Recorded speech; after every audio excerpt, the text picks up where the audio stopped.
오늘의 창세기 43장 말씀을 우리가 통해서 하나님의 은혜를 이렇게 나누도록 하겠습니다. 우리가 어제 살펴보았던 42장을 마무리 되는 것들을 우리가 좀 생각을 해보면, 요셉이 시므온을 결박하고 이제 그들의 막내 아우, 막내 동생 베냐민을 함께 데려올 것을 요셉이 그들에게 주문했던 것을 기억합니다. 그러지 않으면 다시는 자신의 얼굴을 볼 수 없을 것이다, 이렇게 엄포를 놓은 터였습니다. 하지만 애굽에서 올라갔던 이러한 사정들, 그때 벌어졌던 이러한 사건들, 그런 내용들의 전후 사정들을 이 야곱에게 그 아들들이 상세하게 잘 설명을 했음에도 불구하고 야곱은 베냐민을 데리고 그 땅에 올라가는 것을 허락하지 않았습니다. 반대했습니다. 달리 말하면 어떤 면에서는 그가 지금 시므온을 구해 와야 하는 상황인데, 시므온을 구하지 못하더라도 베냐민을 위험 가운데 처하게 내버려 둘 수 없다라는 그의 이야기이고 그의 생각이기도 한 것입니다. 그런데 오늘 43장을 들어서면서 1절은 어떤 상황이 벌어지고 있는가, 이렇게 시작합니다. 그 땅에 기근이 심하고, 그 땅에 기근이 심했다라는 이야기로 시작이 됩니다. 야곱이 베냐민을 그 땅에 올려 보내는 것을 반대했고 거부했고 거절했는데 어떻습니까? 그 땅에 기근이 심해졌습니다. 여기서 심하다라고 표현한 이 단어는 맹렬하다, 무겁다, 비통하다, 이런 뜻을 가지고 있는 단어입니다. 그러니까 이 표현을 보면 지금 그들이 처해 있는 상황들은 이전보다 그 기근의 상황이 더 심해졌다라는 이야기입니다. 그들이 이미 가지고 왔던 곡식들이 다 소진되어서 다 소비될 때까지 극심한 가뭄이 멈추질 않고 계속되었고, 그래서 이제는 그 극심한 기근으로 인해서 또다시 곡식을 가져오지 않으면 안 될 그러한 처지에 이르게 되었다라고 당시의 상황과 배경을 설정해 주고 있는 표현입니다. 좀 더 크게 생각을 해보면, 하나님이 지금 아브라함과 언약을 맺으시면서 애굽에서 그들이 종살이하다가 400년 만에 다시 가나안 땅으로 돌아오게 될 것이라는 말씀을 해 주셨는데, 그 일들을 위해서 야곱과 그의 가족이 결국 애굽에 내려가게 되는 그 상황이 그의 환경적으로 그렇게 조성되고 만들어져 가고 있다는 것을 우리가 생각해 볼 수가 있습니다. 또 2절의 표현을 보면 이미 가지고 왔던 양식이 하나도 없다라는 상태를 묘사해 주고 있습니다. 그리고 결국 식량이 다 떨어져서 먹을 것이 없는 그런 위기의 상황들로 인해서 어쩔 수 없이 베냐민을 요셉이 있는 그 애굽 땅으로 올려 보낼 수밖에 없는 결단을 내리게 되더라라는 것을 상황적으로 설명해 주고 있는 것입니다. 이러한 환경을 통해 하나님은 야곱의 가족이 애굽으로 이주하도록 그렇게 길들을 만들어 가고 계시는 것을 볼 수가 있습니다. 그리고 그곳에서 큰 민족을 이루어 다시 가나안 땅으로 돌아오게 하시려는 하나님의 인도하심을 우리는 내다 볼 수가 있습니다. 이런 하나님의 섭리를 살펴보면 그것에 비해 우리가 얼마나 미래에 대해서, 내일에 대해서 우리가 무지한 생각들을 가지고 살아가는지 우리는 생각해 볼 수가 있습니다. 10년, 20년을 내다 볼 수 없는 것은 물론이거니와 사실 당장 오늘 우리에게 무슨 일들이 있을지 우리는 알지 못하지 않습니까? 우리는 우리가 당장 잠시 후에 어떤 일이 우리에게 있을지조차도 우리는 사실 알지 못하며 살아가는 자들입니다. 그러나 하나님은 이 모든 것을 알고 그의 섭리를 이끌어 가고 계시다라는 겁니다. 하나님은 우리의 지금 상황, 우리의 고통, 지금의 우리의 아픔의 문제를 알고 계실 뿐만 아니라 장차 우리를 통해서 이루실 그 날의 일들을 기대하시고 바라고 또 알고 계시기에 우리를 그렇게 인도하고 계신다라는 사실을 우리는 기억해야 할 것입니다. 그래서 사도 바울이 빌립보 교인들에게 그런 권면을 하지 않았습니까? 아무것도 염려하지 말고 오직 감사함으로 하나님 앞에 기도하며 간구하라. 이 권면의 말씀처럼 오늘도 이 아침에 우리가 우리의 미래에 대한 염려들을 우리가 내려놓고 하나님 앞에 그런 기도를 올려드릴 수 있는 모두가 되면 좋겠습니다. 오늘 상황 속에서 야곱을 그렇게 이 상황이 환경이 야곱을 몰아가고 있습니다. 그런데 이 상황만 그를 몰아가고 있는 것이 아니라 이번에는 유다가 앞장서서 이야기를 합니다. 3절에 보시면 유다가 아버지에게 말하여 이르되라고 표현했고 또 7절에 보면 그들이 이르되라고 표현을 했습니다. 그러니까 3절에서는 유다가 또 7절에서는 다른 다른 형제들이 다 함께 유다와 더불어 한 목소리로 야곱을 설득해 가고 있다는 겁니다. 야곱을 베냐민을 데리고 가야만 한다라고 한 목소리를 내고 있다라는 이야기입니다. 지난 42장에서는 르우벤이 앞장서서 아버지 야곱에게 자신의 아들을 담보로 베냐민을 보내줄 것을 요구하며 강한 의지를 표명했다면 오늘 본문에서는 이제 유다가 앞장서서 자기 자신을 담보로 요청하는 모습을 우리가 볼 수가 있습니다. 9절 말씀을 봅니다. 9절입니다. 내가 그를 위하여 담보가 되오리니 아버지께서 내 손에서 그를 찾으소서. 내가 만일 그를 아버지께 데려다가 아버지 앞에 두지 아니하면 내가 영원히 죄를 지리이다. 지금 야곱은 극심한 기근이라는 상황에 몰리고 있고 또 아들들의 그렇게 간곡한 다양한 설득들을 통해서 몰려가며 결국에는 그가 결단을 내리게 되는 것을 볼 수 있습니다. 그래서 야곱은 이제 이 아들들이 애굽으로 다시 올라가는 그 일들을 위해 몇 가지를 준비해 가도록 그렇게 지시하는 것을 볼 수가 있는데 먼저 11절에 보시면 그들이 가져가야 될 예물들을 이렇게 준비하라고 지시를 합니다. 유향과 꿀과 향품 모략, 유향 나무 열매, 감 복숭아 이런 것들, 그러니까 가나안의 소산물들을 가지고 가도록 그렇게 지시를 하고 있습니다. 또 다음으로는 무엇을 준비하게 했습니까? 애굽에서 처음에 올라가서 곡식을 샀다가 돌아왔을 때 자신들의 그 짐 보따리 안에 들어 있었던 그 돈 주머니, 그것으로 인해서 또 어떤 어려운 일들이 생길까 염려되어서 이번에는 제대로 값을 치르지 못했던 그 돈까지 해서 갑절의 돈을 준비하도록 그렇게 지시하고 있습니다. 그리고 마지막으로 그들의 아우 막내 베냐민을 데려가도록 허락하는 것을 볼 수가 있습니다. 13절을 보겠습니다. 13절입니다. 내 아우도 데리고 떠나 다시 그 사람에게로 가라. 그러면서 야곱은 14절에 이와 같은 결단을 이야기합니다. 14절을 우리 같이 한번 읽어보겠습니다. 14절입니다. 시작. 전능하신 하나님께서 그 사람 앞에서 너희에게 은혜를 베푸사 그 사람으로 너희 다른 형제와 베냐민을 돌려보내게 하시기를 원하노라.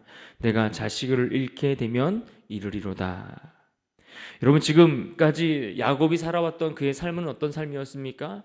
자기중심적인 이기적인 삶을 살아왔습니다. 아내를 사랑함에 있어서도 그는 지극히 편애했고 자녀들을 사랑함에 있어서도 그는 편애했습니다. 라헬을 사랑했기 때문에 그의 아내들끼리 싸우고 경쟁하고 그런 불편한 싸움과 경쟁이 집안에서 끊이질 않았던 것을 우리는 기억합니다. 또 어떻게 보면 요셉을 편애했던 그 원인 때문에 그 원인을 제공함으로써 형제들 간의 갈등을 키웠고 결국 그 형제들이 죄를 범하는 그러한 지경에까지 야곱이 결국에는 몰아갔다라고 볼 수 있는 겁니다. 어떤 면에서 지금 야곱이 베냐민을 올려보내지 않는 것도 그의 편애로 인해서 시므온이 지금까지도 결박되어 있는 것 아니겠습니까? 시므온은 돌아오지도 못하고 있는 겁니다. 심지어 야곱이 더 이상 자신의 그 편애로 인해서 자기 중심적인 이기적인 그 사랑으로 인해서 더 버티게 된다면 이제는 가족 전체가 그 기근으로 인해 멸망할 위기에까지 처하게 될 것입니다. 그가 결단을 내리지 못했기 때문에 야곱의 아들들도 계속해서 그를 재촉해 가고 있는 겁니다. 10절의 말씀의 표현을 보면 얼마나 그가 지체하고 있는지 이 지체할 시간에 벌써 애굽을 2번이나 다녀왔겠다라고 그들은 이야기하고 있는 것을 볼 수 있습니다. 그런데 그렇게 지체하고 또 그렇게 자기중심적으로 이기적인 사랑만을 고집했던 야곱이 비로소 결단을 내리게 됩니다. 자신이 쥐고 있던 것을 내려놓고 이제는 그가 희생하기로 결심하게 됩니다. 그런데 그가 쥐고 있던, 그가 손에 붙들고 있던 것을 내려놓고 그가 그렇게 중심에 이기적인 사랑을 가지고 있던 것들을 다 내려놓기로 결단하게 되니까 이제부터 그 문제가 풀리고 그 길이 열리기 시작하는 것을 우리는 볼 수가 있습니다. 게다가 오늘 본문에 보면 야곱의 이름을 소개할 때에 야곱이라고 소개하지 않고 이스라엘이라는 이름이 소개됩니다. 6절에서도 그렇고 8절에서도 그렇고 또 11절에서도 계속해서 야곱의 이름을 이스라엘이라고 부르고 있습니다. 의도적으로 성경의 기자는 이것을 이스라엘이라고 그의 이름을 묘사하고 있습니다. 이스라엘은 어떤 이름입니까? 하나님께서 야곱에게 주신 새 이름입니다. 더 이상 속이는 자가 아니라 승리자의 이름으로 살라라고 주셨던 그의 새 이름입니다. 다시 말해서 오늘 벌어지고 있는 이 야곱 가문에 되어지는 이러한 일들이, 그들에게 처한 이 문제들이 단순히 기근으로 인해서 애굽으로 이주하는 문제가 아니라 애굽에서 가나안에서 애굽으로 이주하기까지의 그 과정이 단순한 그 집안의 문제가 아니라 하나님의 언약적인 관계 속에서 이루어지는 특별한 사건으로 하나님이 인도하고 계신다라는 것을 보여주기 위해서 그의 이름을 그와 같이 사용하고 있는 겁니다. 그래서 14절에서 야곱이 결단을 내릴 때도 어떻게 표현합니까? 전능하신 하나님께서 이렇게 하시기를 원합니다. 이렇게 고백하고 있는 겁니다. 전능하신 하나님, 여러분, 전능하신 하나님이 어떤 하나님입니까? 아브라함과 또 그의 아버지 이삭에게 나타나셔서 하나님께서 약속을 주시고 그 약속을 이루실 능력 있는 하나님이다라고 말씀하셨던, 그렇게 소개하시고 나타내주셨던 그런 하나님의 이름 아니겠습니까? 그렇게 아브라함에게도 이삭에게도 그리고 자신의 삶에도 찾아오셔서 그 삶의 위기 때마다 찾아오셔서 자신을 드러내어 주시면서 내가 반드시 그 약속을 이루겠다라고 그 능력의 하나님의 모습을 강조해 주셨던 그 이름, 전능하신 하나님이라고 그는 고백하고 있는 겁니다. 한마디로 지금 되어지는 이 모든 일들 속에 전능하신 하나님, 그 하나님의 언약과 관련이 있음을 이야기해 줍니다. 변함없이 약속을 주시고 그 약속을 능력으로 성취하실 하나님, 그 전능하신 하나님이 이제는 베냐민을 떠나보내며 그 베냐민도 돌아오게 하실 것을 간구하고 기도하는 모습을 우리가 보는 겁니다. 그러면서 이제 드디어 16절부터는 야곱의 그 아들들이 베냐민과 함께 애굽으로 내려가 요셉 앞에 이르러 서 있는 장면으로부터 시작됩니다. 요셉은 지금 베냐민을 보자마자 그의 마음이 막 들뜨기 시작하는 것을 볼 수 있습니다. 그래서 그는 자기 사람들을 시켜서 그들 형들을 자기 집으로 초대하고 먹을 음식을 준비하도록 지시하는 것을 봅니다. 16절을 보겠습니다. 요셉은 베냐민이 그들과 함께 있음을 보고 자기의 청지기에게 이르되 이 사람들을 집으로 인도해드리고 짐승을 잡고 준비하라. 이 사람들이 정오에 나와 함께 먹을 것이니라. 요셉은 들뜬 마음에 이 형들을 자신의 집으로 초대합니다. 그리고 그들과 함께 먹을 음식을 준비하고 있습니다. 하지만 요셉의 형제들의 마음은 지금 어떻습니까? 불안과 두려움과 염려 가운데 흔들리고 있습니다. 그래서 그들은 누가 묻지도 않았는데 먼저 나서서 자신들이 행했던 일들에 대해서 변명을 하기 시작합니다. 지난번에 내가 곡식을 가지러 왔을 때에 그 곡식을 사가지고 돌아갔는데 우리 자루에 열어봤더니 내가 알지 못하는 돈자루가 누가 넣었는지 그것들이 들어있었습니다. 내가 이것을 갚기 위해서 다시 갑절의 돈을 가지고 당신께 돌아오지 않았습니까? 뭐 이런저런 등등의 변명들을 물어보지 않았음에도 불구하고 앞장서서 먼저 나서서 그 이야기를 막 늘어놓기 시작하는 걸 봅니다. 이때 이 말을 듣고 있었던 요셉의 청지기가 무엇이라고 그렇게 이야기합니까? 우리 23절을 같이 한번 읽어보겠습니다. 23절입니다. 시작. 그가 이르되 너희는 안심하라 두려워하지 말라 너희 하나님 너희 아버지의 하나님이 재물을 너희 자루에 넣어 너희에게 주신 것이니라. 너희 돈은 내가 이미 받았느니라 하고 시므온을 그들에게 이끌어내고. 여러분, 요셉의 청지기는 오히려 지금 되어지는 모든 일들이 어떻게 벌어지고 있는지, 심지어 이 모든 것이 하나님의 섭리 가운데 진행되고 있다는 사실을 그는 알고 있었습니다. 요셉의 옆에서 지켜보면서, 요셉의 옆에서 요셉의 지시를 따라서 그 일들을 행하면서 이 모든 일들이 어떻게 되어지고 있는지를 보면서, 이것은 그들이 믿는, 그들이 고백하는 하나님이 하시는 일이다, 이것을 알고 있었다라는 이야기입니다. 그러나 정작 그것을 알아야 했던 요셉의 형들은 알지 못합니다. 오히려 불안해하고 두려워하고 있는 것을 봅니다. 여러분, 우리가 믿음의 눈을 가지고 사건을 바라보면 하나님이 하시는 일들이 보이는 겁니다. 믿음의 시각으로 이 세상을 바라보면 하나님의 손길이, 하나님의 섭리와 하나님의 인도하심의 역사들이 보여집니다. 하지만 믿음의 눈으로 볼 수 없어서 우리 눈앞에 당장에 보이는 현상들에만 끌려다니다 보면 늘 우리 안에는 불안과 염려와 두려움만 남게 되는 겁니다. 우리의 눈이 가려 있으면 세상 사람들도 보고 알 수 있을 만한 그러한 하나님의 일하심을 정작 그 자녀된, 그 백성된, 그 성도들인 우리가 보지 못할 수 있다라는 이야기입니다. 오늘 보십시오. 불안과 염려로 긴장하고 있는 그 요셉의 형제들,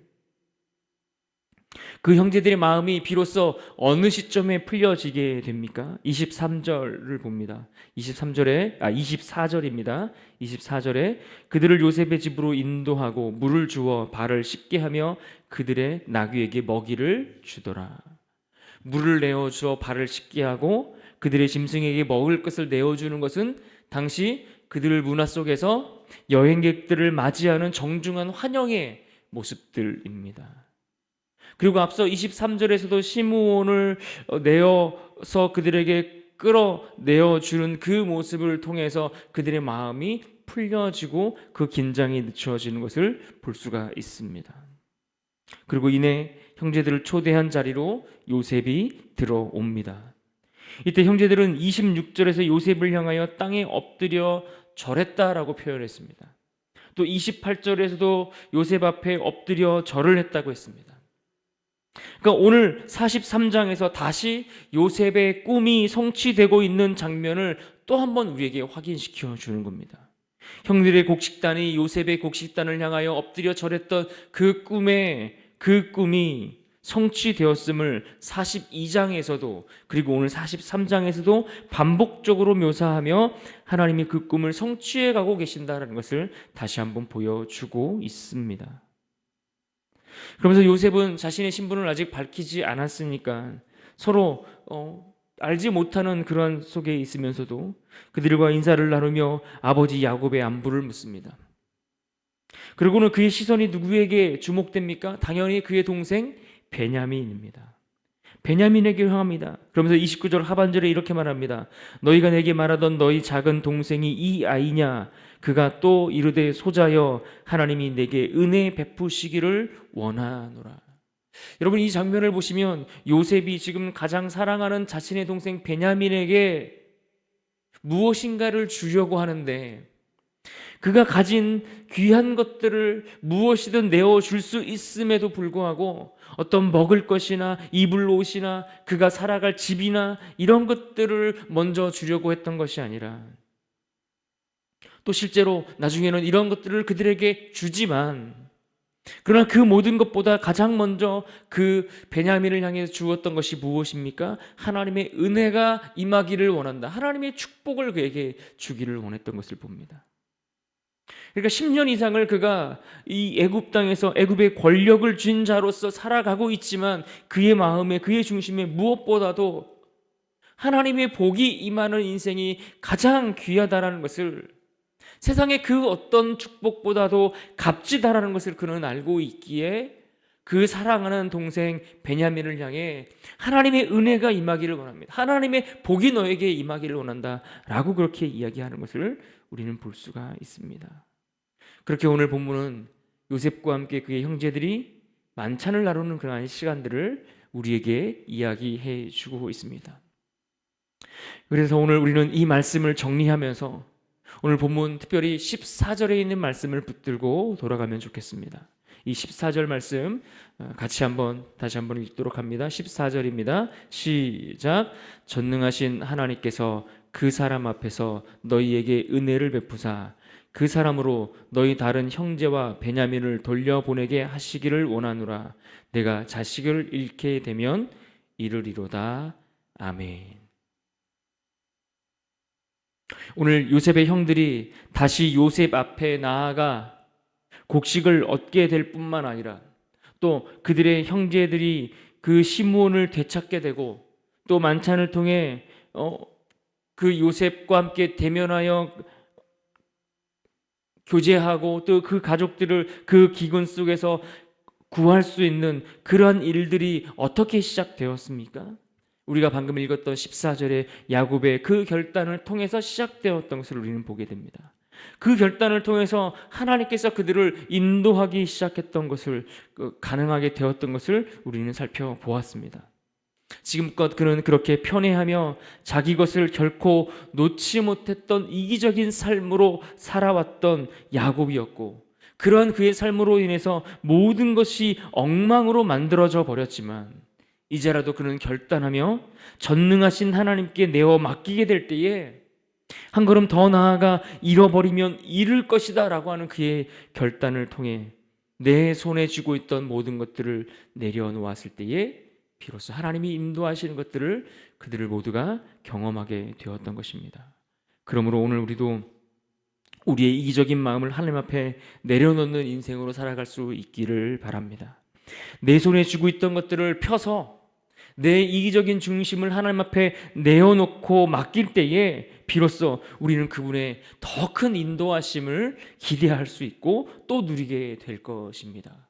그러므로 오늘 우리가 우리의 중심을 그렇게 하나님 앞에 올려드림으로써 이 하루도 주님 안에서 살아가는 복된 한 날이 될 수 있기를 주님의 이름으로 축원합니다.